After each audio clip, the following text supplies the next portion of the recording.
Hey, I'm Heidi Hope. Thank you so much for joining me today to learn about how I create magical portraits incorporating glitter, snow, and confetti. In today's webinar, you'll be learning exactly how I set up for these type of glitter portraits in a natural light studio.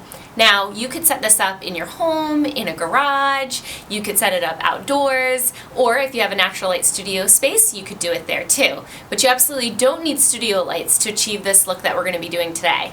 You're going to learn exactly what materials I use for a glitter session and where to buy them. Of course, we have links to everything for you, so you don't have to go around searching for all this stuff. We know exactly where to get everything, and we're happy to share it with you. You're going to learn what camera settings I use to capture the motion in these types of images. And don't worry if you're not shooting manual just yet. These same looks can be achieved even if you're using auto setting modes on a point-and-shoot camera. I'm going to be showing you how to create your own free glitter, snow, or confetti overlays that match your set perfectly and can be used in post-processing to really bring your work to the next level. Then I'm going to be bringing the photo into Photoshop so that you can see a full edit where I add all those finishing touches to really create magic with the picture. Don't stress out if you're just a beginner or never even used Photoshop before. I'm going to try to keep it really simple so that you understand the basic concepts of it. And then, if you stay till the end of today's webinar, I'm even going to be including for free my glitter overlays that I created to match this session that you'll see me edit with. So you'll be able to download those and start playing with them in your own work. Also, at the end of the webinar, I'm going to give you access to our full supply list that has where to buy all of the favorite materials for sessions like these. By the end of this webinar, you're going to learn everything you need to know to be able to plan and photograph your own glitter, snow, or confetti sessions. Whether it's for your kids or your clients, these sessions are so much fun to have in your toolbox. Are you as excited as I am? Let's get started. First, let me give you a little bit of background about myself. I'm Heidi Hope, and I have a Bachelor of Fine Arts in Art Education, and for the first 6 years of my career, I was a high school art and photography teacher. Now, please don't think that I was just born this super talented photographer, always had a camera in my hand, destined to be a great success. No. I mean, I always loved taking pictures, but they were more the disposable camera variety. I have never even taken a photography class in my entire life. It was my first year of teaching at high school that I had to teach a black and white film photography class. And oh my gosh, was I in over my head. Not only did I have to teach that, I had to teach video production and Photoshop. And so these were all things I knew nothing about. I came from a fine arts background. So I had to learn them for that first year teaching, because if I didn't learn it, I would have been eaten alive. I mean, I didn't even look old enough to be in high school at that age, never mind to be teaching high school. But it's funny, even though those were a lot of sleepless nights learning all that material, it really set me on the path that my career is on today, which is kind of crazy how everything worked out. I fell in love with photography during those years, and I started to think, maybe I could make this a career or at least a side job or something. In 2008, my first daughter was born, and I began photography as a little side hobby while I was home on maternity leave from teaching. I loved capturing every little detail of her life, all those little moments that were passing by so quickly. I wanted to hang on to them forever, and I felt like photography really allowed me to do that. I also thought maybe I could make a little extra money on the side doing something that I enjoy. I was not an overnight talent or success. Here's some images from my first shoot with her. So you can see that I started just about where every other mom with a camera starts. I was really just a mom who loved being creative and loved capturing the world around me. Today, my husband and I own one of the most successful portrait studios in the country, Heidi Hope Photography. We're a full-service studio in Cranston, Rhode Island, and we create portraits of all kinds, but we're best known for our super creative sets, like this one behind me here. Sean and I struggled tremendously in the early years of our business. There wasn't a tremendous amount of business information out there for startup photographers that I knew of anyways. So we learned most of our photography lessons the old-fashioned way. Sweat and tears. A lot of tears. When we finally achieved the business of our dreams, we knew we could help hundreds of other photographers who were still struggling. In addition to running our portrait studio and being a photographer within the business, and having 3 babies, in 2012 I began teaching other photographers, and in 2014 I founded Photographer Rising. I truly feel that it's my life's purpose to share what I have been given. Since 2012, I've seen countless photographers achieve business success by using the strategies that I teach. These are the same strategies that we're still using in our studio today. As I was preparing to launch my 3rd business in 2016, a reproduction of my hand-painted backgrounds for photographers, I knew that I needed to bring someone on into the teaching business to help me be able to juggle everything, to be able to work within my studio and still create the impact that I wanted to create in our industry. That's when Alicia Kane joined Photographer Rising in early 2016 as a business strategist and partner. And together we provide photographers with education and business tools that use proven strategies for business success. Alicia is the author of the #1 pricing guide in the portrait industry, Easy as Pie Pricing, and the author of the in-depth model, The Photographer's Pricing System, which was published in 2015. She started with a portrait studio in Montana and has since built multiple 6-figure businesses, all while being a mom of 7. She's the strategy and organization behind everything we do within Photographer Rising and the systems that we create for photographers. So everything that we put out into the world through Photographer Rising is from a place of deep understanding of how this industry works from 2 very different business models and experiences, and also from the countless experiences thousands of other photographers around the world that we've worked with. Together, we're able to do so much more, like bring you some of the free fun classes like you're going to learn in today's webinar. So, let's talk about the fun stuff. Have you ever wondered how magical portraits like these were achieved? These type of portraits are not only magical to look at, they are fun to create. Kids are entertained during the session, parents love the results. Anytime we post them online, we get a ton of engagement, likes, comments, shares. They are great for marketing. They can be a fun addition to the end of a session, or they're a great mini session theme in and of themselves. We get clients who request these type of shots so often that we actually bring glitter to a lot of our outdoor sessions and we just tack it on at the end. Even really reluctant kids have fun with these because they get to make a mess. They're just an awesome type of portrait to have in your toolbox so that your work stands out from your competition and it keeps you creative and innovative and having fun with your work. So, why share all of this with you in a free course today?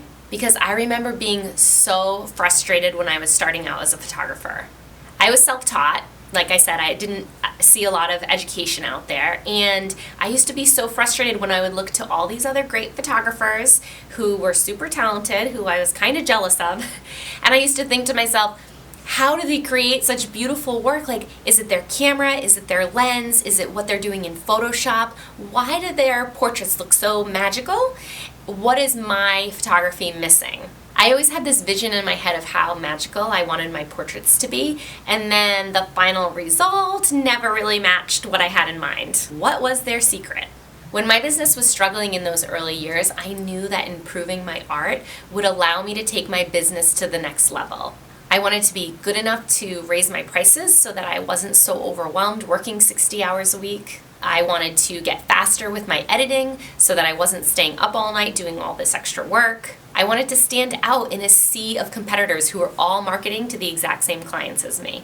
I was frustrated when I'd come up with some great idea or some new location that I thought was so awesome and then it was being duplicated the next week. I wanted to create something for my clients that nobody had ever seen before. So I remember exactly what these artistic blocks feel like, and helping other photographers get through those types of artistic blocks is what I am so passionate about doing as a teacher now. So let's dig into creating artistic portraits using glitter, snow, and confetti. I'm going to take you into my studio space. You're going to get to see the whole setup of the session. Then we'll go into Photoshop, do a little bit of editing. Then we can recap everything. And don't forget to stay till the end where you can download my free glitter overlay and the whole supply list that you need to create these glitter portraits for yourself. All right, first let's talk about what you're going to need to get started with these sessions. And we'll start with the basics, your camera. Now, you don't need a professional digital SLR to be able to take these kind of sessions. In fact, you can take them with the auto modes that are on most basic point-and-shoot cameras. The important thing that you need to know is that you need a quick shutter speed. So a fast shutter speed allows us to capture motion. And when you are working with the glitter or the snow or the confetti, if it's blowing around, if it's falling in the air, you want that fast shutter speed to be able to capture it so it's not looking blurry. And of course, your subjects are probably moving around and stuff too. So the fast shutter speed is the number one thing that you need to know. That's your main priority when you're setting up your camera for this. If you do have a digital SLR that has a manual mode, or even a lot of point and shoots have manual modes too now. If you do switch it into manual, what you want to consider most is that your shutter speed is over 1/250. That's a pretty safe place to start. If you're using if you're able to change your lenses on your camera, then if you're using a 50 millimeter lens, which would be a great length on a full frame camera for a shot like this, 35 would be great too. And if you don't have a full frame camera, a 35 millimeter lens is probably a better lens to go with. But a 35 or a 50 millimeter lens works pretty well for this in most cases so that you can get up nice and close to your subject. Now, the rule for your shutter speed is that your shutter speed should never be slower than 1 over the focal length of the lens. The focal length of the lens is just the millimeter number that it is. So if you have a 50 millimeter lens, your shutter speed should never be slower than 1/50, which doesn't exist. So 1/60. So 1/60th of a second. That's the absolute slowest shutter speed that you should use with that length of lens when you're hand holding the camera. Because if you go any slower than that, just natural handshake is going to give you more of a chance to have a image that's blurry. And as your lens gets longer and it's harder to hold, you need faster shutter speeds to compensate for that handshake. So that's where that rule comes in. Now, 1/60 is a little slow to capture motion in my opinion, so I feel much more comfortable with 1/250 as the bare minimum. Now, the faster the better. If you can go to 1/1000th of a second, that would be even better. So that's just your bare minimum guideline. If you are not comfortable shooting in manual mode yet, manual mode, you have to set all 3 of your elements of exposure. You have to set your shutter speed, your aperture, and your ISO for perfect exposure, and you need to decide on all 3 of those numbers together. Now, the next step from there that's a little bit easier is to shoot in shutter priority mode. In shutter priority mode, you set the shutter speed first, and then the camera determines the aperture and the ISO that are necessary for proper exposure. So you only need to set your shutter speed. And again, you want to be 1/250 as the very minimum if you're shooting with a 35 or a 50 millimeter lens. Longer lenses, you should increase your shutter speed. Make it faster. Faster shutter speeds are bigger numbers, okay? Because you're cutting your seconds. So if you did 1/500, that's faster than 1/250. If you do 1/1000th of a second, that's faster than 1/250. So you can continue to increase your shutter speed numbers. If you shot at a shutter speed of 1,000, which is 1/1000th of a second, that would be great too. So the faster, the better for your shutter speeds. And then if you're really uncomfortable with both of those, you could also look and see if your camera has any auto modes. Now, most digital SLRs that are professional level or semi-professional level, they don't have this mode. But a lot of point and shoot cameras do have this mode. And even some cell phones have this. So when you're in your auto modes on a point and shoot, you want to look for sports mode. The little symbol for sports mode looks like a little guy running. So if you switch to that mode, that is where you're going to be most likely to capture a moving subject or moving glitter or moving snow or moving confetti. So that's the one you want to go with if you have that option on your camera. Worst case scenario, you just stick it in auto and hope for the best. But if you do have a sports mode, that would be great to use. Okay, moving on from camera. Our background. So for the background for these, you can use the Great Outdoors. It works really well, and it's easier for cleaning up a mess, certainly. So you could do something like this in your driveway, in a garage, whatever. Or out in nature, which you'll see some of my examples that were taken outdoors. If you do not have nature as your background, if you're using glitter or snow, which are essentially going to photograph as something light, I recommend using a dark paper or a dark colored backdrop for those. So glitter and snow, Darker backgrounds work better. They help it show up better, and in post-processing, they make your job a lot easier, which I'm going to show you at the end of this.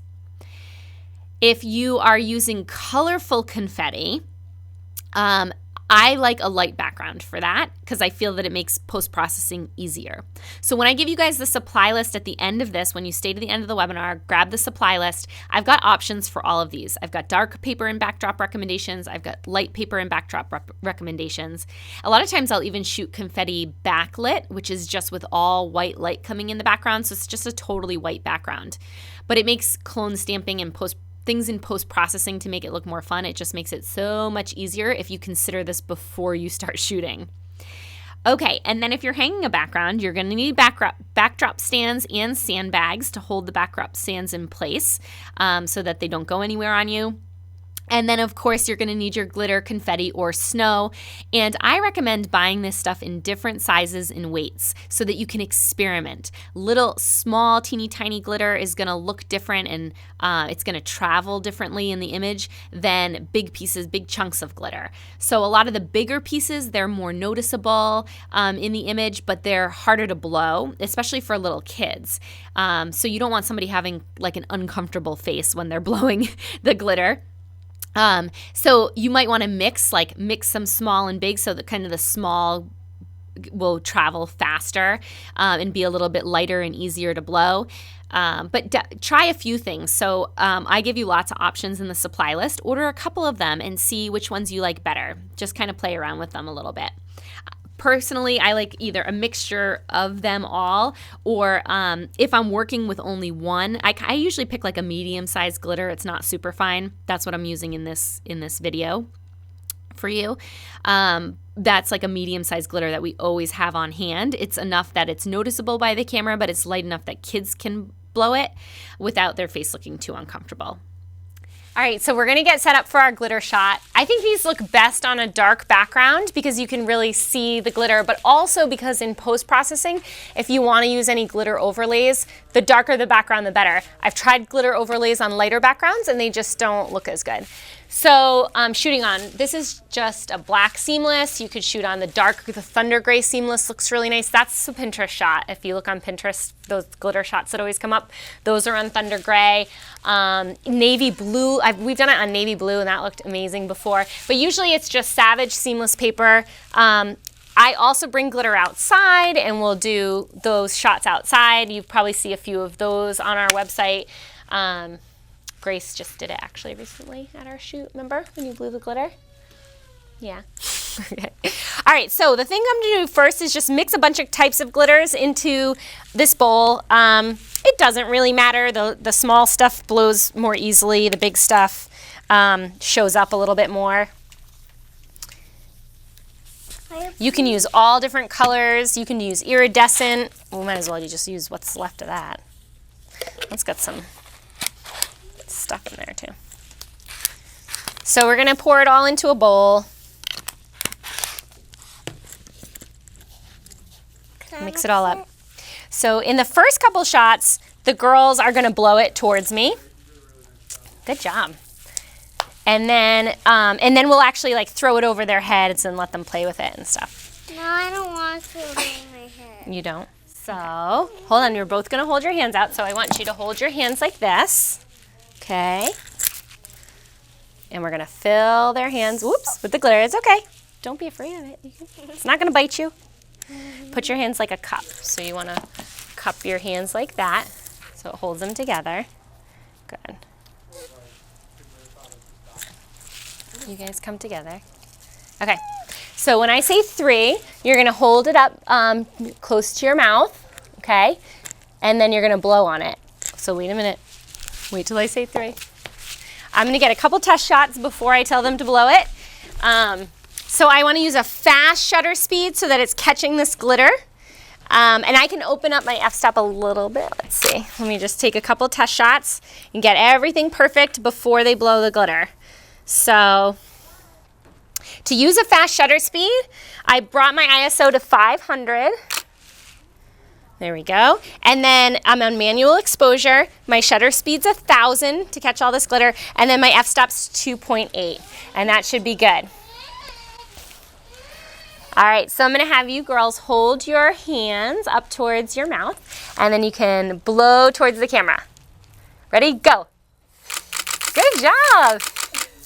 That worked really good. And then so stand up tall. There we go. Okay. And then see your fingers, just put them out like that. So by putting her fingers forward, the glitter is more likely to come out straight towards the camera. If she has her hands too cupped like this, the tips of her fingers are going to block the glitter, and the glitter coming towards the camera is what gets that really fun effect. So look down towards your hands. Hang on, I'm actually going to back up a little bit more. Ready, go. That was awesome. Good job. Perfect. Those are great. So now just put your hands in your lap, and we're going to actually sprinkle glitter all around her. So what I'm going to have Alicia come in and do is just stand next to her, and she's just going to sprinkle glitter like this.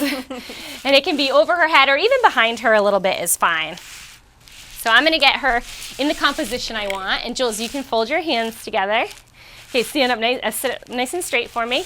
And you're going to look towards me and smile. Just keep looking at me. Even if glitter is hitting you in the face, you're just going to keep smiling towards me, okay? Yeah. Ready? Go. Nice. Good, and I'm taking lots of, yeah, that's cute, Jules. Look up towards the glitter. Cute. Yeah. Good, the more glitter, the better. So, and sometimes I'll have assistants on both sides doing this, so it's really crazy. Cute. Look towards me and smile. Good job. Awesome. Now, why don't you, actually, I'm going to switch to my 35 millimeter lens, and I'm going to shoot from above and get all the glitter surrounding her. Is that all the glitter from the bowl, pretty much? Okay, so come forward just a little bit, Jules. You can just scoot, and I'm going to switch to my 35. Do you need more? No, I think that's good right now. And we're going to spread her dress out a little, too. There we go. Okay, and there can even be like a little bit of glitter on her dress. That's fine. That looks cute. Okay. Just know we don't want any like big streaks, so that's good. Okay, let's put your hands in your lap for me. And I'm going to stand on a stool and shoot from above and get kind of a bird's eye composition. So I'm standing on this stool. Anytime I'm up above a subject, even though I'm not right over her, I just want to put the camera strap around my neck or make sure I'm holding the strap for safety. So I'm keeping the settings the same. Beautiful. Can you look without smiling? Just no smiling. Look down towards your hands for me. And now look back up towards Mom. Don't smile. Don't do it. Beautiful. And now I'm going to have you, that's okay, stick your feet out towards the camera. Cute. Yep. Oh, they're dirty. Never mind. I was going to get the glitter on her feet, but they're filthy. Maybe from, actually, let's do this. Lift your knees. Lift your knees up a little bit. Yeah, and do that. Yeah. That's cute. So we'll get the glitter all around. So I'm going to get just a little close-up shot of the glitter on her toes, which is cute, kind of a cute little detail shot. And then I'll get her looking down towards her toes. I already am. That's cute. And now look towards me, Jules. Good. Nice job. Awesome. So I got a variety of shots there. And why don't you stand up and we'll do a couple of her just twirling around, and we might just, Alicia, I'll have you sprinkle a few. She's just going to like spin around. All right, ready? And you can even hold your dress and spin for a couple and then do like a ballerina spin where your hands are up. Okay? Ready? Ready, go. That's cute. Okay, good. All right, so go ahead and do a spin and then freeze and smile at me. Freeze. Good. Ready? Let's do that one more time. Spin and then freeze. Oh, that's perfect. Now hold your dress for one, and we're gonna do that one more time. So You're going to spin and freeze. Oh, that's perfect. That's the shot right there. That was great. A lot of times with kids, young kids, if you get them moving, if they're feeling awkward or you're getting awkward smiles, especially at this age, Juliana's in 3rd grade. So that's that age where sometimes it's hard to get that real smile because they're so used to everybody going, say cheese. I think you have so much. Actually, tip your head over and shake it out first. But getting them to move gets them to loosen up, and you're more likely to get natural smiles out of them. 4-year-olds like Grace, who was tired from modeling this morning, I find that like humor works a little bit more for them. So unexpected things like saying don't smile or talking about, like kind of potty talk works really great for them, or boogers or whatever. And then for these older kids, movement, I think, because they're almost like, the silly stuff doesn't, they almost think it's, too little kid for them. So that's what I think. That's what you think. All right, I think you're good to go. You did awesome. High fives. Can I take a bath when I get home? So last thing I'm going to do here is make my own little glitter overlays from this scene so that if I want to add a little bit more glitter into the foreground when they're blowing glitter, that I have some options for it. So all I'm going to do is like walk around this mess of glitter on the dark background, and I'm going to take pictures of it out of focus. So I'm going to bring my f-stop down to 2 so that I can get a nice blur easily. And then I think I'm actually going to switch to my 85mm lens real quick because my 35 is just taking in too much of this scene. My 85 will allow me, hopefully it's within focus range. If my 85 doesn't work, I'll switch to my 50, but no, the 85 is going to be great. So all I'm going to do is switch into manual focus, and I'm going to go to different spots. Some spots have a lot of glitter, some spots don't. And I'm going to just take a few shots that are out of focus. So I'm just going to spin my focal ring, and I'm going to try to catch, and if I actually like aim into the light source a little bit, like here, I'm going to get some really nice sparkle. So I'm taking it at all different focal lengths. And the more you aim into the light, the more sparkle you're going to see. And then I can go out here where there's really hardly any glitter, and these make the best overlays. Sometimes there's just too much glitter. You don't want to overwhelm your whole scene with too much. So you'll get to see these all in post, and I may end up adding them. So take as many as you can while you already have the whole mess of glitter around. That's the time to do it before you sweep it up. And then you'll have your own overlays to work with in post-processing.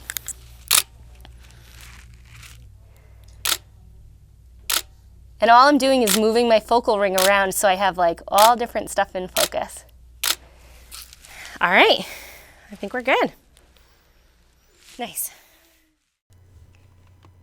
All right, so let's start editing these. This is one of the images that I already pulled into Photoshop, and I want to show you the full concept first of overlays, and then we'll do one step by step from the beginning. So here's my original shot that you're seeing right now on your screen. And if you look over on the right-hand side here, we have what's called the layers palette. So layers are the most powerful tool of Photoshop. Layers allow you to work on different levels or layers. And whatever you're doing to one layer doesn't do anything to any of the other layers. So you can work on an individual layer and change things and adjust them and add stuff and take stuff away, and it's not hurting any of the other layers of the image. So by working in layers, I'm able to kind of add stuff on top of the original JPEG that's down here without hurting the quality of it. And if I decide that I don't like something, I still always have my original down here. So I'm just going to show you, these are layers. Let me just close my actions panel there. These are layers of glitter that we shot together at the end of that video. I was shooting those glitter overlays. Well, that's what these ended up being. And I'm going to show you exactly how I did that and brought them into this image. So these are something that you can make for yourself. Now, you're going to get a copy of all of these at the end of the webinar, so don't forget to stay till the end. so that you can download mine and start playing with them. But you can make stuff like this for yourself to match whatever you're using. So if you're using silver glitter or you're using confetti or anything else like that, you can just shoot it on the same background, just like we did at the end of that video together. You can, if you're working on something backlit, you can shoot the confetti on white. If you're working on bone paper, you can shoot it on bone paper. If you're working on thunder gray, shoot it on thunder gray. And make sure you take a lot of different shots. In focus, out of focus, lots of glitter, just a little bit of glitter. If you're doing the snow, you can do the same thing. Throw it out of focus. Experiment and just try all different stuff out, because you never know what's going to look cool when you get back to the computer. So this is the basic process that I'm going to be showing you today, taking that basic JPEG and then adding layers on top of it to create a little more magic, and this is what the final image looked like. So let's do that together now. I'm just going to close out of this. Let's go into Bridge. Now, Adobe Bridge comes with Adobe Photoshop. Photoshop is the editing software that we're going to be using today. Bridge comes with it. Bridge is essentially a file browser and organizer. So here I have some of my favorites from the shoot that I've set aside so that we can kind of walk through them together. And these are how they look coming out of the camera. So and then at the end here, these JPEGs are my glitter overlays. So at the end of the video, when I was shooting from all those kind of weird angles, trying to catch the glitter, and I was using my manual focal ring on the lens to bring the stuff in and out of focus. Now, if you don't have a manual focus on your lens, you can play around with, like, I've done all sorts of tricks. If you're using a point and shoot, you could actually put something right in front of your lens to throw it out of focus and then quickly grab the shot of the glitter. So it works. You just kind of experiment with trying to get things out of focus. So now what we're going to do is let's start with this image. So I've got a few here. Now, some of these she's in focus and some she's not. Like, her eyes are not in focus in this image. So it's not ideal for a final image. We really want her to be in focus and we want the glitter to be coming out here. So I've got a few that I think work well. I think maybe that's my favorite one. It's a nice soft face. She's not trying too hard. Sometimes they get kind of squinty and their face looks funny. Or this one's really pretty too. And we can kind of see which one works better. But what I'm going to do is open all 4 of these to start.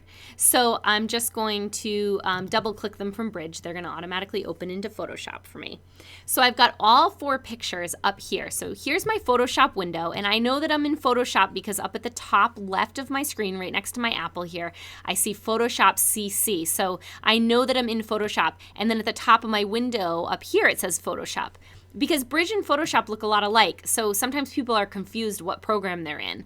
If you're in Bridge, it's going to say Bridge up here in the top left. Once you're into Photoshop, now we know we can edit in Photoshop. When you open Photoshop, I'll keep this quick for those of you who are more advanced, but if you're a beginner to Photoshop, we've got some basic stuff to go over. The top row here, this is your menu where we can access lots of different options, and what you can do in Photoshop is sort of endless and always changing. So this is just barely scraping the surface to show you how to do this today. But we've got lots of menus here. And then we have our options bar. So our options bar is this bar here, and this bar changes depending on what tool we're using. As we change our tool, our options in the options bar are going to change because they're going to be relative to whatever tool we're using, okay? Which brings us to the left-hand side. This is our toolbar right here. So this is where most of our editing tools are located. And then at the bottom of our toolbar, we have foreground and background. Foreground and background color, that's these 2 little boxes. The foreground color is the color that you're using when you use a paintbrush or a paint bucket or anything like that. The background color is if you start erasing. Let's grab the eraser tool for a second. If you start erasing, it's going to erase to that color, okay? So let me see. Let's just change the background color so that you understand that. If we erase our picture now, it's always erasing to the background color. Otherwise, you're using the foreground color. So when we paint, we're always painting with the foreground color. So I just made the foreground color white so it would show up on here. And if I decided to change this to blue, okay, now I'm painting with blue. So, okay, clear? That's foreground and background. That's the difference between the 2 of them. And I can switch them by clicking these little arrows. So if I want or I can double click on the actual color and change it right in there. So I can click my little arrows to switch between black and white, and that's all we're going to need to do today for this demonstration. So if I have my paintbrush, the other thing you can do is you can hit the X key. So that's what I'm doing right now. So if I'm over here, I can just hit X to really quickly switch between white and black. You guys are going to see me do that a lot today because I know I like my shortcuts. They keep my work very fast for me when I'm editing. So just if you're just learning Photoshop, it is wise to print out all those shortcuts. You can find them right on adobe.com and memorize your shortcuts because it will make your work so much faster. Okay, so we've got our different images. Up here, right under my options bar, I've got all of my different files open. So I opened 4 JPEGs, and those JPEGs all appear here, and I can click to change between them. But I can also use a shortcut to change between them, which is how I was quickly changing between them at the beginning of this, by hitting Control-Tab. So if I hit Control-Tab, that's what I'm doing right now, I'm just rotating through them all, okay? And you know which image you have selected because it's going to be highlighted. It's slightly lighter than the other ones that aren't selected at the time. So whichever one is highlighted, whichever one I have selected, that's the one I'm working on. So if I wanted to paint on all of these, I'd have to paint on this one and then select the next one and paint on that one, and then select the next one and paint on that one, and then paint on that one. Now I'm going to undo all of this. So if you mess up, you can always go up to Edit, Undo. The shortcut for that, the shortcut for all of your different commands are right over here on the side. So if you want to start memorizing them, if I want to undo the brush tool on this image, all I have to do is hit Command Z as it tells me right here. So I'm going to hit Command Z on this so we can undo all of those. Okay, so now let's go to the right-hand side of the screen. The only thing we're really going to need for this tutorial is your layers palette. So that's this palette right here. Now your palettes in Photoshop are these little floating boxes essentially that give you lots of options, and it can be confusing. So let's just stick to layers today because that's all, I think pretty much all we're going to need to use. So I'm going to just make this really big so that you guys can see it clearly in the video here. So your layers palette, if it's not out when you open up Photoshop, if it's not open when you open Photoshop, you can go up to Window, and then you can see these are all your different options to bring your palettes forward. So anything that's not showing is not going to have a check.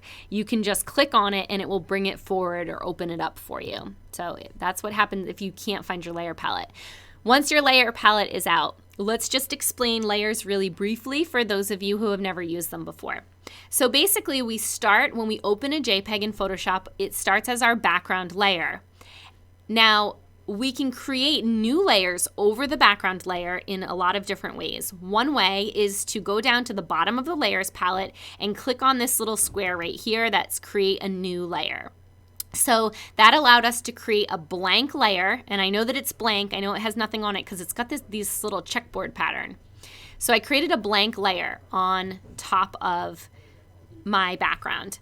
What's cool about this is I can do all sorts of stuff on this layer, and if I decide I don't like it, or I want to erase it or anything like that, when I go to change it, I'm not damaging the picture. See this? I can erase all over this layer, and I'm not erasing my background. I'm only erasing what's on this particular layer.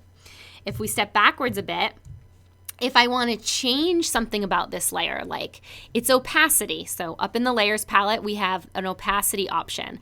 So I can change how transparent or opaque a layer is by changing its opacity. I can bring the opacity down, I can bring the opacity up. So, and it's not changing my background, it's only changing the layer that I'm working on. I can even turn the visibility of a layer on or off. So if these bright white hearts are distracting me, I can turn the visibility on or off by clicking this little eyeball. I can also change the blending mode of the layer. So the blending mode is how a layer interacts with the layer below it. And there's all sorts of different options on here. They're not going to show that well with just this white, but they'll show well later when we're starting to work with the glitter. So I want you to know that these are here, and we're going to go back to them in a couple of minutes. Okay, So that's basically how layers work, and I can keep piling up layers. Let's just say I did red and I wanted to paint something. Oh, it was on my eraser. And I wanted to paint something red. So I switched to my brush tool and I used the shortcut B to do that. So if I wanted to paint something, okay, now let me show you another little thing about layers. So I just painted red right here, right? Now, I only painted on this layer. So let's just say I want to erase. Oh, I went a little crazy with the red. Let me take a little bit of the red out. I just want the red to be inside my heart, maybe. Something like that. So I can affect just this layer without affecting anything underneath it. So my white hearts weren't touched, my background wasn't touched. Now what if I want my white hearts to be above the red? I can change the order of my layers. So I can bring layer 2 underneath layer 1 by dragging and dropping it. Now my hearts are on top.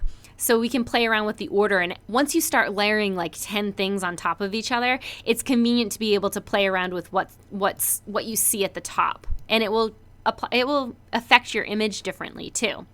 Now, this one, let's just say I want to make the opacity 50%. Okay, so my red is just 50%, and then maybe I want to change its blending mode to something else. This is how it blends with the layer below it. So you can get all sorts of different effects, and this will come in handy as we get into our glitter. Okay? So that is how layers work. Now, to delete a layer, if you don't like it, we're just going to drag it down to the trash. And the only other thing I really need to explain to you guys, if you're not sure how to use them yet, is layer masks. But we'll go ahead and do that with the glitter.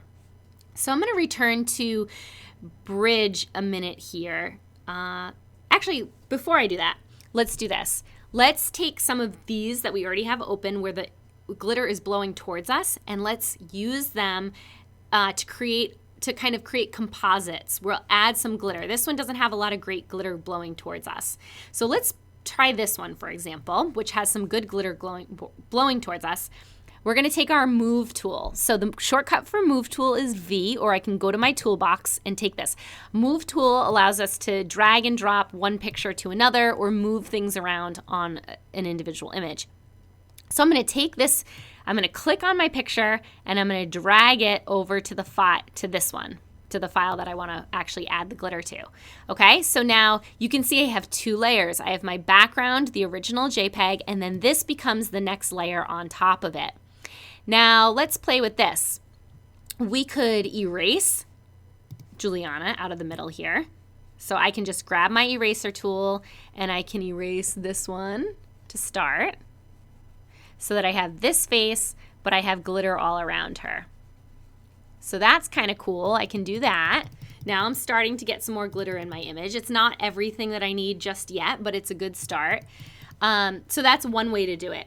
Now, but when I erase something, it's gone forever. So what I could do instead is I'm going to step backwards with some shortcuts here. So if you can go into your edit menu and step backwards that way, or you can step backwards by doing Option Command Z. So I'm going to keep stepping. Oop, I didn't want to step that far back. Step forward. There we go. Okay, so I'm just going to layer. I'm going to use my move tool to just put one on top of the other so that they're kind of lined up. And then I'm going to do, instead of erasing, because then I lose those pixels forever, I'm going to create a layer mask. Layer masks are so awesome in Photoshop. So to create a layer mask on top of this layer, I'm just going to go down to the bottom here, and I'm going to click on Add Layer Mask. That's just the little rectangle with the black circle in the middle. When I add a layer mask, it shows up to the right of the layer with a little link in between.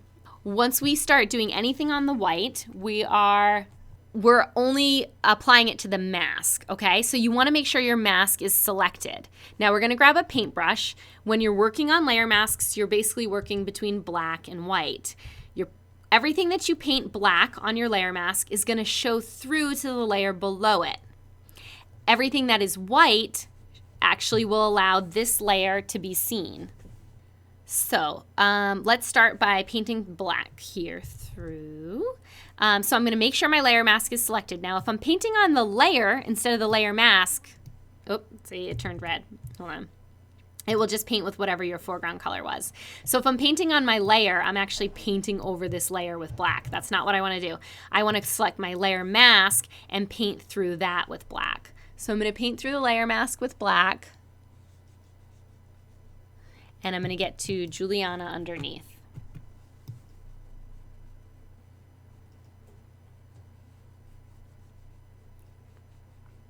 So I'm making sure I really got all of that top layer painted off. Now, if you went a little too far on the edges, and I want to get as close as I can to this arm, I'm going to switch back to white. So this is what's so cool about layer masks. You can always bring back what you took away by just switching back to the other color. I don't want her hair to show, so I use the X key to switch to black, take it away. And then I can hit X again to switch to white. So you can very quickly switch between the two colors and keep going back and forth till you get the edge that you want. If I accidentally paint over her, I can switch back to black. So remember, black shows through to the layer below, and white keeps the layer visible that you're actually working on, okay? So that's pretty cool. Now we've got some glitter around her, so that's starting to look a little bit more fun. So I can also play with blending modes here. So let me go ahead and show you what that looks like. When I'm working with glitter, I typically use either screen or lighten for a blending mode. So I'm going to go into my blending modes for the layer here, and I'm going to see what lighten looks like. Looks pretty good. And I'm going to see what screen looks like. Oh, screen does not look good on this black background. So we're going to go with lighten. So what lighten does is it just, it only allows parts of the image to show that are lighter than what is below it. Okay, so it's only allowing my glitter to show because my glitter is lighter than what is directly underneath it. And that's why shooting on black is really beneficial. It's like once we get into more of the glitter overlays, I'll show you that too. All right, so now we've got some glitter all around her, which is kind of fun. So I think we are pretty much, we could actually take this image again. I could grab my marquee tool. So this is a selection tool. It allows me to just select part of the image. So let's say I want a little glitter to come from her hands here. I can actually select this area now and isolate it and only bring this over. So let's try that. So I'm going to grab my move tool from my toolbox after I've selected it. See, and I'm just moving part of that layer. So now let's bring this on top. And I'm going to turn the opacity of this layer down to 50% so I can see what I'm doing with it, because I want it to line up with her hands really well. And then I can actually hit Command T, that's the transform tool, and I can kind of rotate her hands a little bit here. Now I'm getting advanced with this because I want you to see everything that's possible. Don't be overwhelmed if you can't do all these things right off the bat. You don't need to do all of them. These were pretty cool looking images anyways. This is just kind of giving you guys the next step in some of my Photoshop secrets that take things to the next level. So I'm going to twist that around and I'm going to put a layer mask over it by going down to Add Layer Mask. I'm going to bring the opacity all the way back up. And I'm going to change the blending mode of this. So I'm going to make sure my layer is selected, not my layer mask. And I'm going to change the blending mode to lighten. Okay, so now see how that's blending? So now just what's lighter is showing up. Now I'm going to go into my layer mask. I'm going to get my black paintbrush and I'm going to paint through anywhere that looks a little funny. Now my paintbrush, I can also change the opacity of that. Remember your option bar at the top here that shows your options for your tools. I'm going to go in and change the opacity of my brush to about 50%. So this allows me to gradually take stuff away and kind of blend it out so that it looks natural. Like I want to see her fingertips, but I could leave some of that glitter that's kind of coming forward from there. Obviously, I don't want any of that to show, so I'm going to get rid of that. But there's areas where the glitter just overlaps her skin and it looks good coming off right there. There's nothing that looks funny about that. I just want to make sure her fingertips all, look normal. So I might make my brush smaller. The shortcut to make your brush smaller is the bracket keys. So a left bracket will make it smaller, right bracket will make it bigger. So I'm going into her fingertips, but I'm going to leave some of this glitter that's in here because it doesn't look bad. It looks, it just kind of adds, it looks more like it's blowing off her fingertips. So I'm going to play around with that. And I'm hitting X to go back and forth between black and white, add a little, take a little away until it's just right. So let's check out how that looks. Pretty good, except I do feel there's some hair and stuff in here that's taking away from the image. So maybe get rid of some of that.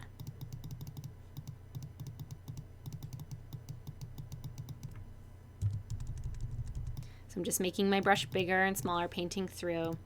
That looks pretty good. So now it's starting to look like it's coming off her fingertips. This is another spot that looks a little weird to me, so there we go. Okay, so let's see. We have this one. If we wanted to add more glitter around the sides here, let's just check. I feel like we have enough glitter going on around the sides, so I don't think we need to even use this one. We're going to close it out by hitting the X, so don't save. Okay, this one, no, we decided not to use it, so we're going to hit X, don't save. This one, we're done with it, so we're going to hit X, don't save. At this point now, let's open up some of our glitter overlays and add those to the image. So the glitter overlays are all of these, and I'm going to think about which ones will be useful in this image. These really thick ones are better for when you're trying to add glitter to a floor for like a bird's eye composition. So those are not ones that I really want to use. But some of these where the glitter is kind of going in a direction might work really well. Let's see. Especially over her hands. I need something that's going to come out of her hands towards the camera. This one might be good. That one's pretty good too. I like these where there's not a lot of glitter. This is very directional actually. Like up here is very directional. Oh, we just pick one. Let's try this one to start. So I'm going to double click it, open it in Photoshop. I'm going to grab my move tool. Over here in the toolbox, I'm going to drag and drop this one on top of this one. Now I want to line up this glitter, so I'm going to hit Command T to get my transform tool, and I can spin this around until I find a good spot. That's kind of a cool spot. I want some stuff around her hands. So let's start with it like that. I'm going to hit Enter to apply the transformation. I'm going to create a layer mask, and I am going to grab my black paintbrush, and I'm going to paint through some of this. Oh, the other thing I need to do is my blending mode. So let me click the layer itself and go to lighten. Ah, see what that does? So it's only lightening things. So now all that black is gone, which is nice. So I could leave some of that in front of her if I wanted to.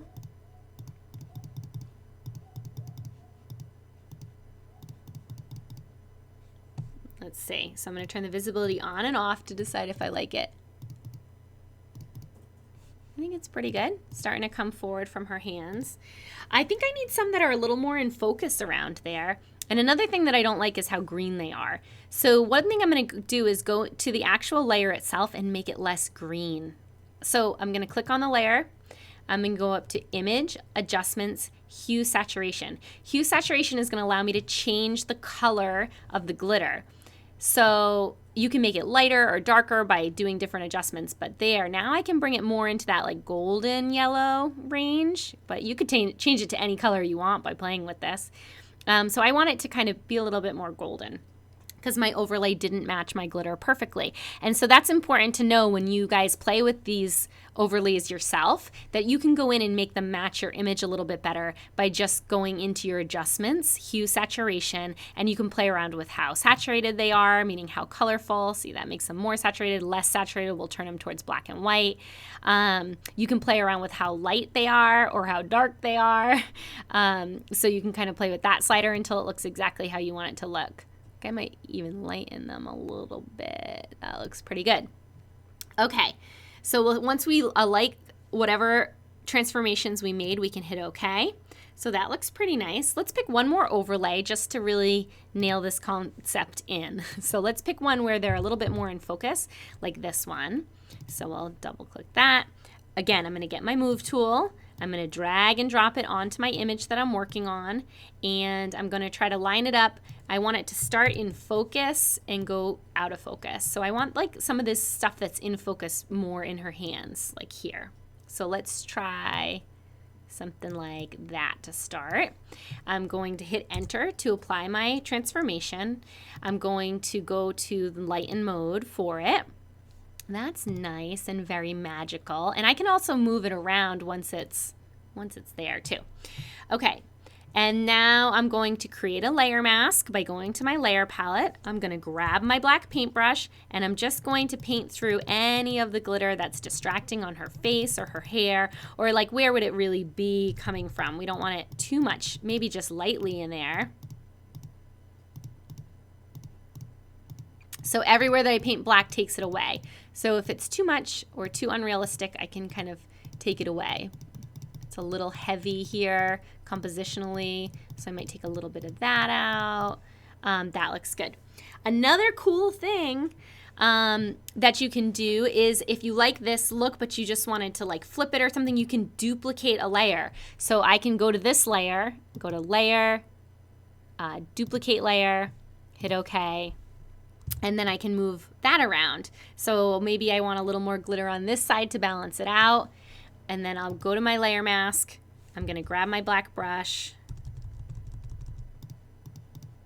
take some of it away so it's just balanced. I want an equal amount on both sides. And again, I can switch back and forth hitting the X key.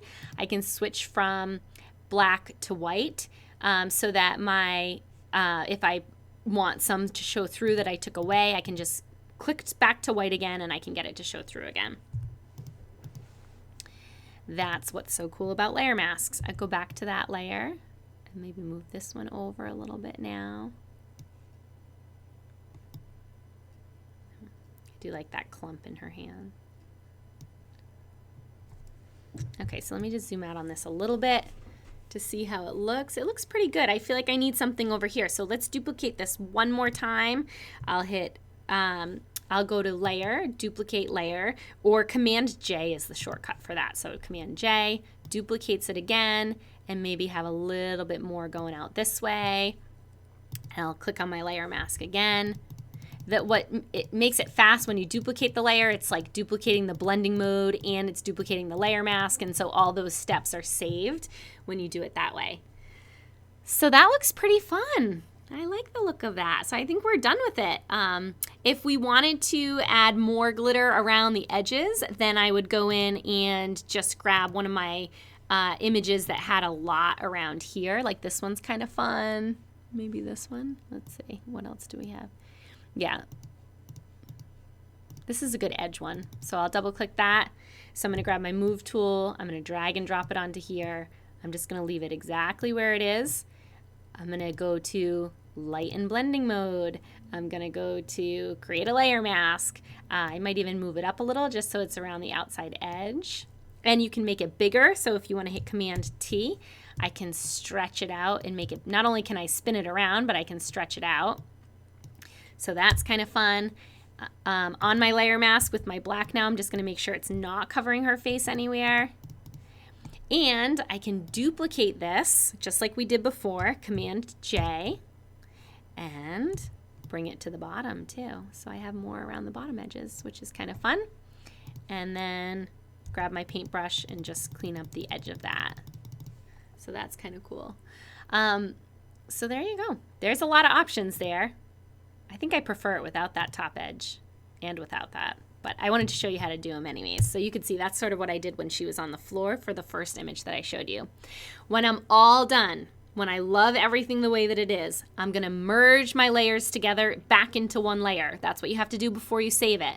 So we're going to go to Layer, all the way down to Merge, or Flatten Image, or Merge Visible. Either one of those will work. So Flatten Image. And then I'm going to go to File, Save As. And you can save it as the original name or you can save it as a copy. So I'm going to save it as a copy. You can call it whatever the heck you want. You can call it glitter. You can call it whatever. And then I'm going to hit save. And then when I go to Bridge now, I will be able to see, I saved that in this folder. So I'll be able to see the before and after. Here we go. So that was before and that's after. Magic, right? So cool. And so that's what I did with this image as well, is I added all this glitter around her so it looks like glitter is falling down on her. And in all of these images, I can do the same thing. So I can pull from each of these images. I can take the face that I like the best. Like I would probably take this one right here, where we can see her really well. And then I would pull the glitter out of these and just use those blending modes and use the layer masks to layer glitter all over it and make it really magical. Same thing here. Okay, we could take the glitter around her and just layer it right on there. So you'll get to see all of these final images, or you already did get to see them kind of layered into the video, and now you know how I created them. So wasn't that fun? You got to see my exact process for creating these fun glitter portraits, and the same ideas, the same exact process can be applied to confetti or snow. And we already talked a little bit about which backgrounds are best for each at the beginning when we talked about supplies, but let me just remind you that if you're using glitter or snow, anything light, darker backgrounds look better for creative processing. And when you're using colorful confetti, I find that lighter backgrounds tend to work better later in post-processing. But you can certainly experiment and see what you love best. Don't forget to hang on to the end of this webinar. We're not done yet, because you'll also be able to get my free glitter overlays to use in your own work. And you're going to get our shopping list, so you can buy any of the supplies that I use today right from my sources. That way you can start playing with everything today. If you loved today's lesson, I have one more thing to share with you today. I have dozens of other amazing sessions I want you to see, because I know that growing your technical and artistic skills is so important in this industry right now. I mean, there are just so many incredible artists out there, which is a wonderful thing.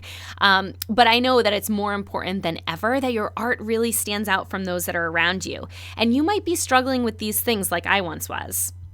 When I began Heidi Hope Photography to make a little extra grocery money in 2008, I had no idea what it would become. I never thought I'd own a studio, manage a creative team, support our family, or do multi-million dollars in sales. I just loved photography, and I wanted a way to make some money doing what I loved. That's the American dream, right?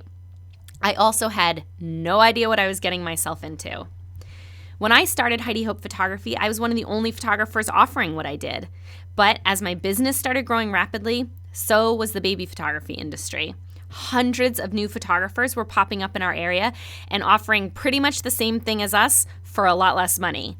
My family and I could barely afford to survive on what we were making, and we were already working to the point of exhaustion. We had no savings, we weren't investing in our future and our retirement, we had minimal insurance. What if we had to take time off for an injury or illness? I couldn't even afford a sick day. I was under so much stress. Our family's livelihood, all of our bills, the food on our table, it all had to come from photography. I suffered emotionally and physically. I often worked over 60 hours a week just to get stuff done. I was editing late into the night. I had a recurring pinched nerve in my back, and I was starting to lose feeling in my wrists. I never saw our 2-year-old daughter, and I had started the business so that I could be home with her more.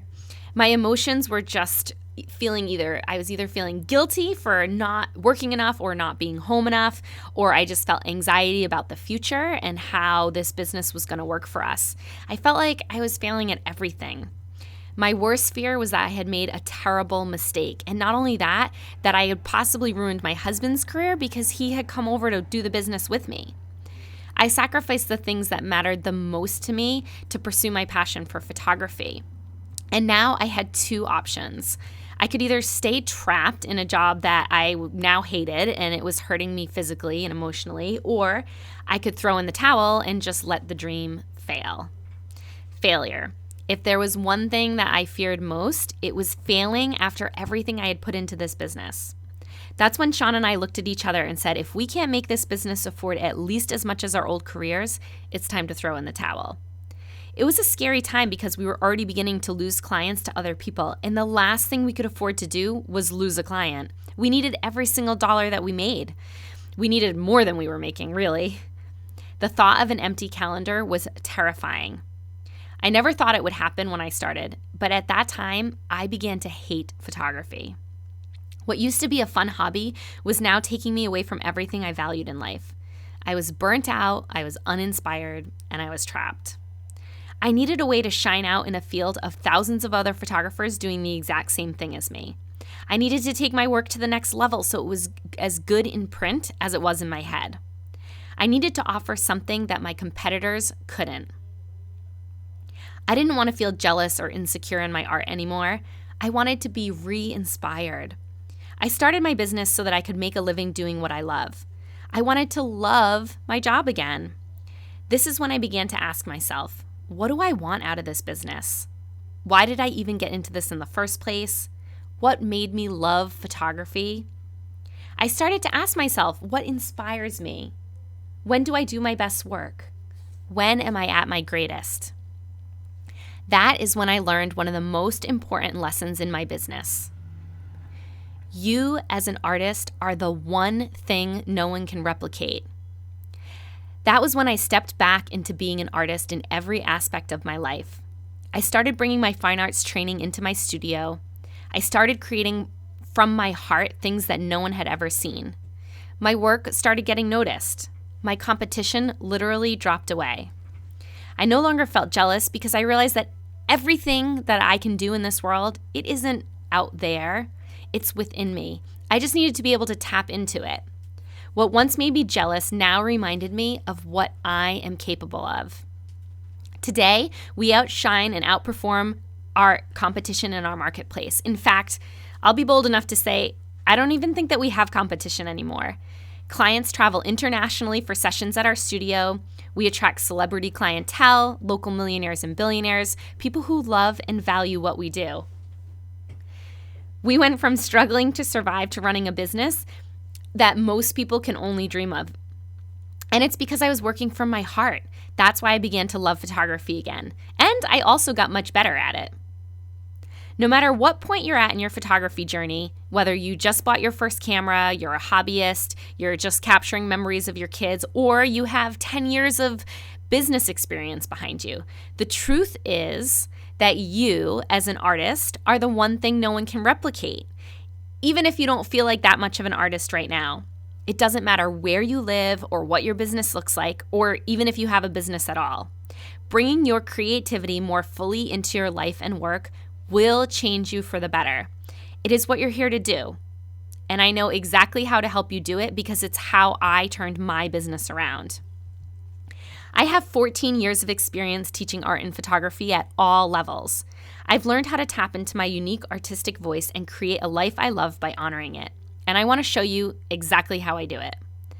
I also experienced some tragic lows in my business, so I know how to use these techniques to bring you forward from whatever place you're stuck in right now.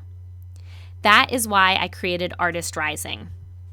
I did it for you because I remember being in that place that you find yourself now, wanting more to come out of you, but needing the technical know-how and the processes in place to be able to build on your skills and challenge yourself, no matter how busy you are. Trust me, I understand busy. Artist Rising is my favorite course that I've ever created, so I want to tell you about it real quick before you go today.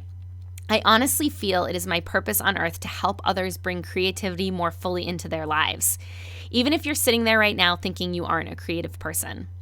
Trust me, most people I teach do not consider themselves artists, but you're wrong. These things can be learned, and I have a Bachelor of Fine Arts in Art Education to prove it. A creative life is exciting. It is passionate. It is beautiful. And no matter what your goals are with your photography, I want you to have that in your life. Artist Rising is a 6-day online apprenticeship where I show you the technical how-to of everything I do in my studio to create magic for my clients. It is a 6-layered process going into detailed set design, behind the scenes of how I shoot, painting and crafting for your sets, all of my camera settings and why I shoot the way that I do, and all of my special tricks in Photoshop that kind of add a little extra magic at the end. All of the step-by-step information that you need to know so that you can create artistic portraits that are as beautiful as you envision them, no matter where you're at with your photography right now. And although I show you exactly how to create my sets, I know one thing for sure. Stopping there would limit you. Because the one thing all great art has in common is that it speaks to us. You have to reach within and bring something new into the world, something honest, something nobody has seen before. That is what clients respond to. So Artist Rising is all of the amazing how-to of exactly how I do what I do, and it's also a course to help you step more fully into the artist that you are. It will teach you how to find ideas, how to develop your creative voice, how to find your style. I teach you a simple daily routine that I do every single day to access my creative ideas and innovate for my business. These small changes can be made to even the busiest of schedules. Trust me, I'm a mom of 3 who owns 3 businesses, and I find time to do them every single day. And I've used them myself to take my business and my life to the level that I could never have even dreamed of for myself, especially not when I was totally stuck and felt trapped in my business. These are the things that brought me back and really brought me to the next level. Stepping into the artist you were born to be is the most fun and rewarding journey you'll ever take, and I want to be there to do it with you. Artist Rising is like spending 6 days as an apprentice at my studio, all from the comfort of your home. No plane tickets, no hotel rooms, no time away from your family. You get to see all of our creative secrets, pick my brain during live question and answers, get inspired with optional creative exercises. You don't have to do that stuff if you don't want to or you're too busy, but it's there as a resource for you to help you step outside and think differently. It will help you instantly put everything you learn into practice so that you can start seeing improvement in your work immediately. So what exactly is in this 6-layered process that goes into our set design that I'm going to be teaching? We go through set creation foundations and the basics of compositing with Photoshop. We talk about how to create magic through depth. We talk about mixing things up with different points of view, crafting your own sets, which is really ways to do things that are very budget friendly, incorporating lights into your sets, so all those fun holiday light portraits that everybody's always asking, how the heck do you do that? And even painting your own backdrops, even if you can't draw a stick figure. You do not have to know how to paint to take this course. I'm going to help teach you. So day 1 is set creation foundations. I'm going to teach you exactly how we set up our creative sets to create custom backgrounds that nobody else can duplicate. You're going to learn how we find good light to shoot in, no matter if we're in our studio or on location, so that you can take photos like these in your own living room or in a natural light studio or in a client's house. The image you see now, I've actually done that for a client in their living room. You'll learn our whole setup, including what background stands we use, the accessories that are essential to keep our set safe for babies and little ones, our favorite materials for walls and floors, where to position your subject, and how to shoot for creative composites like this one. You'll watch me photograph a newborn with siblings in my natural light studio. You're going to see me set up, watch me photograph my own 3 kids for a creative composite, and then I'm going to take you into Photoshop and show you step-by-step how you can edit together multiple images like this one to create unique works of art. You'll even get a supply list of where to purchase everything we use in our studio so you know exactly where to go to get started. This alone, just that supply list, would have probably saved me hundreds of hours when I started working. You know how long it takes to source and search for good props, things that photograph well? So I give all that stuff to you to make your job easier. Day 2 is about creating magic through depth. Have you ever photographed a set and thought your final image was just missing something? How can one photographer make a location look so magical while your own attempt falls flat? Well, it very likely has to do with depth. On day 2, we're going to explore how important depth is in portraits in my studio. Oftentimes, when you just can't figure out what makes an image so special, it's the depth. And these same principles can be applied when you're outdoors looking for locations, when you're in your own home. I'm going to teach you exactly how to craft a foreground, middle ground, and background, and how to add texture for visual interests, how to hang elements in your set safely. I'm going to explain what's crucial to know about different lenses and how they affect your final image. And I'll show you all of my favorite props and decorations and how we reuse and recombine different elements to keep our work fresh without breaking the bank. We are very budget conscious here. This information is going to improve the quality of your portraits to help your work match your vision, all while helping you save money from purchasing endless props. You'll watch me set up a limited edition set that no one has ever seen before. In fact, I'm still working on it right now, with 3D elements added to the backdrop, fake and fresh florals, foreground branches, and more. And then you're going to watch me photograph a variety of subjects from little ones to a full family in the set. I'm going to teach you exactly why I make the choices that I do and how you can adapt those choices to your own work. I'll walk you through my selection of camera angles and camera settings and how to work through challenging lighting situations. Finally, I'll bring the images into Photoshop and show you how I create even more depth through handmade overlays and compositing baby animals into the portraits. Okay, day 3. We're only on day 3 here. We're going to talk about switching up your point of view. I'll teach you the importance of creating variety through lens angles and links that save me time in my sessions and help me create bigger galleries for my clients to choose from. I'll show you the number 1 pose that I do in my studio for babies of all ages to guarantee a solid portrait worthy of hanging on the walls, even from the most difficult babies. I'll walk you through how to create my favorite bird's eye sets and why this angle has revolutionized my session flow. I seriously do it at every single session, and it makes my sessions so much easier. I'll teach you how we create our most popular floral setups, and these are things that parents request at every single session, and these are things that people hire us for. They see these images online and they call our studio because that's what they want.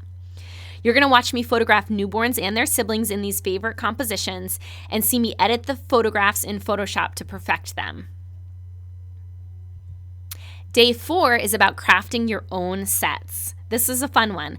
I teach you my favorite set crafting techniques, how we save and store items to save time and money, how we work crafting into our studio budget, and all of our favorite props and materials. You get a list of absolutely everything that I've sourced for our own studio over the past 9 years, so you can get your hands on the same exact materials. Learn how we incorporate tissue paper pom-poms, tool balls, felt clouds, bunting, special shapes, paper airplanes and boats, balloons, everything. You're going to watch me set up one of our most popular looks, a completely handcrafted set from start to finish, including how I hang all of the elements. And then you're going to watch me photograph a baby in the set to learn my camera settings and my favorite baby poses. Day 5 is all about adding lights to your sets. This is one people have been asking me for years. It might be my favorite module because I add lights to everything now. If you've ever seen our holiday lights images and wondered, how do they do that? This one is for you. You'll learn exactly the different lights I use and what effects they produce in the photos, and of course, where to buy them. I'll teach you the camera settings I use to achieve different looks. You'll learn the secret to creating perfect holiday light images and the camera settings that are crucial to getting the look that you desire. We'll discuss depth of field, types of lenses, and subject positioning. You'll watch me photograph the holiday light setup that we use in our studio, and I'll demonstrate how to use different lenses, camera settings, and subject placement to yield different results within that setting. Then I'll put the images you saw me take into Photoshop, and you'll see how I use creative editing, light overlays, and clone stamping to make the portraits even more magical. Oh, that's one of my favorite pictures. Day 6 is how to paint your own backdrops. This is where the magic really gets exciting, creating images that no one else can duplicate. Get ready to get messy. I'm going to teach you exactly how I paint my background step by step. You'll learn how I work with clients to come up with new ideas and how I brainstorm and sketch things out. I'll share my complete supply list and where to buy everything, of course. You'll watch me paint some of my favorite backgrounds for inspiration. You'll learn how I select colors, subject matter, and painting techniques. I'll teach you a foolproof way to paint a backdrop, even if you can't draw a stick figure. And to prove it, I'm going to have my husband, Sean, that's him. That's how he feels about this assignment right now. He does not have an artistic bone in his body. I'm going to have him paint it just to prove to you that you do not need to be a painter to create a masterpiece. Seriously, I've taught art to 3-year-olds, and my husband kind of draws like one. Sorry, I'm throwing him under the bus right now. So he's the perfect person to prove this to you. You'll see it all come together as you watch me photograph a cake smash, which is a session we've become known for in our studio, in front of a hand-painted background. I'll share the whole setup, how I use natural light, how I keep baby happy in the set, even if they hate cake, and of course all my camera settings. Regardless of your skills as an artist, anyone can create beautiful backgrounds that no one else can duplicate. With all of the technical skills you're going to learn in this course, you'll be able to create your very own unique sets and save time and money by combining each of these different techniques to create something brand new. You're going to keep your creativity flowing with years worth of ideas and how-tos. This will help keep you out of those creative ruts or those times that you feel burnt out or uninspired. In addition to 6 days of recorded videos following me around the studio, which you'll have lifetime access to in your online account to watch over and over again until the skills are mastered, or to re-inspire you whenever you're needing a booster, which is over 24 hours of video.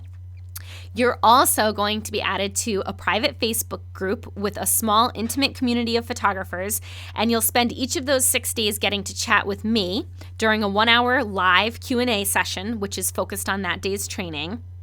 Mentoring with me one-on-one is $3,000 per day, so this time is super valuable if you're unable to hire me for one-on-one mentoring. All of this will be recorded for replay, of course. So if you can't make it live, don't worry about it. You're going to have access to all the videos, and you can even submit questions for me ahead of time, and I'm happy to answer them for you.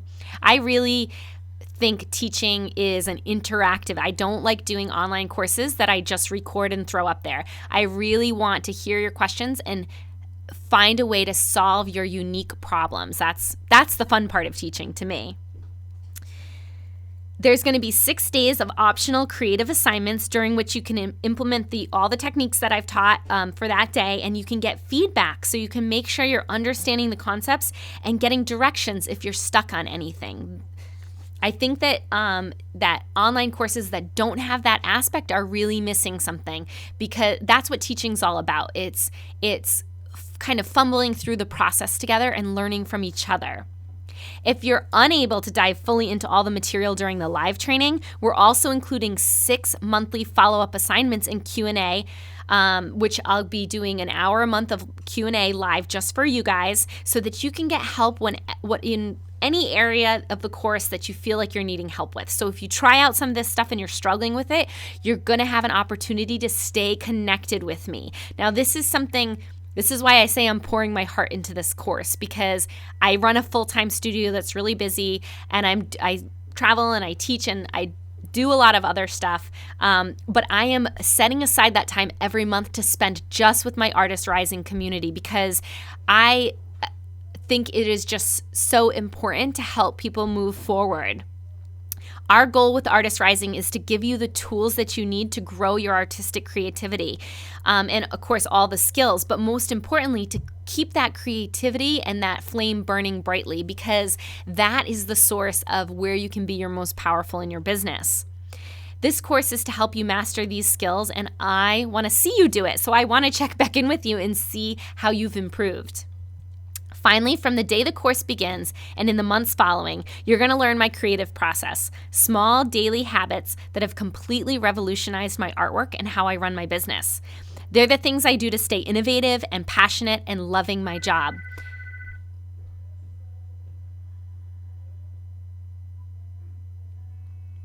If you've ever wondered, how does she have the time to do it all?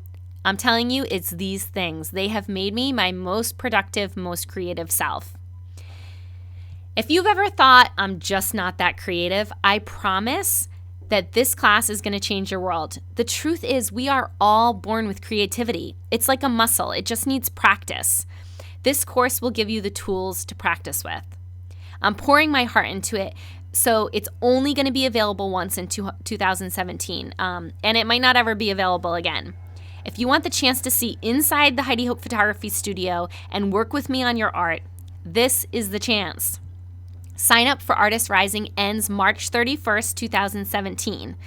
And if you go to our website, photographerrising.com, you can buy it right now for $1,200. The course is absolutely everything we do at our studio creatively, and the step-by-step how-to so that you can do it for yourself. It is 3 times more than I'm able to teach at my in-person workshops, which sell for $2,400 a seat. Plus, it's all the live question and answer and follow-up assignments and ongoing support that I really can't offer anywhere else. But this is the most I can teach you for this amount of money. But after learning with me today, you know right now that this apprenticeship is exactly what you need to create artistic sets like the ones at Heidi Hope Photography, grow more creative and inspired in your work, make your work stand out and get noticed among thousands of other photographers, and push you to be a better artist.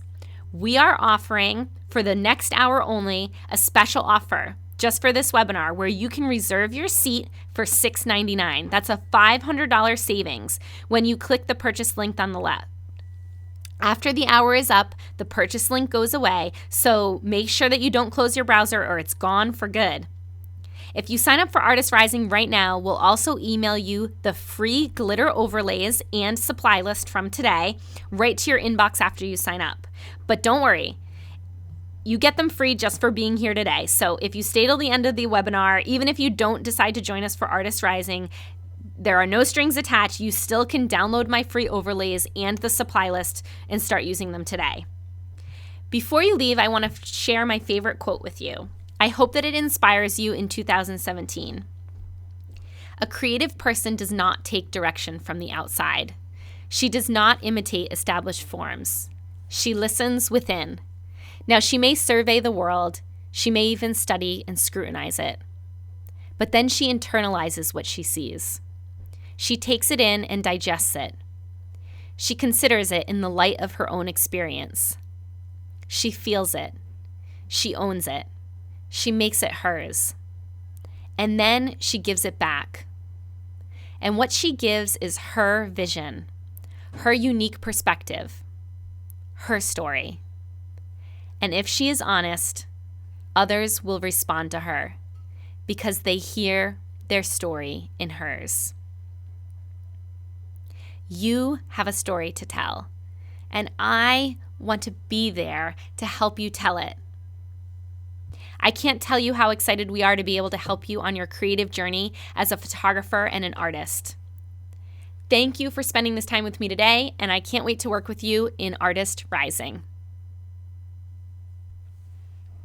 Hello, my name's Caroline. I'm wearing no makeup because I wanted you to see that I'm not an actor. I wanted to hop online here just to tell you all how much I really enjoyed Heidi Hope's workshop that I took. And I'm really excited because I'm also going to take her second workshop, The Artist Rising. I splurged and I spent a lot of money, but actually way over my comfort zone. Because I was so overwhelmed with where to go with my photography, and I really felt like I needed a teacher and a mentor. And Heidi Hope's workshop did not disappoint. Before I took the workshop, I was feeling super overwhelmed. I didn't even know how to step forward. I didn't know how to go up or down. Or I should say, I didn't know what was up or down because it was all just a hodgepodge. And I knew the vision that I wanted for my business, and I knew what I wanted to create up in here, but I didn't know how to get it out of me. So Heidi's workshop has helped me get organized and have a business plan and have a goal. And she's a really, really good teacher, and she's super kind and non-judgmental, which I think is really important when you're learning, at least for me anyway. And she's an open book. And I kept telling my husband, like, I can't believe this woman is sharing all of this information because it is her business and she's sharing it with us. And isn't she going to be scared that we're going to steal or, imitate or duplicate? But what you really learn in business is there's enough for everyone to go around. And also everyone has their own unique spin on things. So even if someone is sharing information, you're still going to take it and make it yours. So after I took this workshop and with her teaching style, I felt very comfortable to start to put my work out there. And it actually made me book my first sessions, which I had been an aspiring photographer for about 10 years, which is actually kind of pathetic because it was 2007 that I got my first camera. And it wasn't until I took Heidi's workshop that I actually stepped out of my, I want to be a photographer, and just did it. I don't think I would have done that had I not taken her workshop. I know I would not have done that. And I just want to really highly recommend anything that Heidi Hope puts her name on or anything that Heidi Hope does, because she is like a legit, true teacher. And you can tell it's her passion, and you can tell that she really does enjoy teaching others how to tap into their own dreams and make it happen. So there's a lot of photographers in the world, of course, and it's could be oversaturated. type of business. But when you take the workshop, then you really get to see that it doesn't matter what other people are doing. You get to create whatever it is you want to create. And that's what I got from the workshop. And I don't have to be scared about pricing or what my competitors are doing, because I'm creating my own. And I'm super excited to take Artist Rising, because that's where my passion lies, in like set design and decoration and creating these like unique, timeless photos that I have found that Heidi has been doing, and I found her on Instagram. I totally found her on my own, and I've become such a huge fan. So I just wanted to say, if anyone's thinking about taking it, it's definitely worth your time and your money. You will not be disappointed. She does not disappoint, and her teaching style is very, very easy to follow. There's videos that you can go back on and look at. You have access all the time to them. And as a mom, for me, it makes it great because I can do it at like midnight once my kids are sleeping. So that's what I wanted to say. All right. Hope you guys all have a great day. Bye-bye.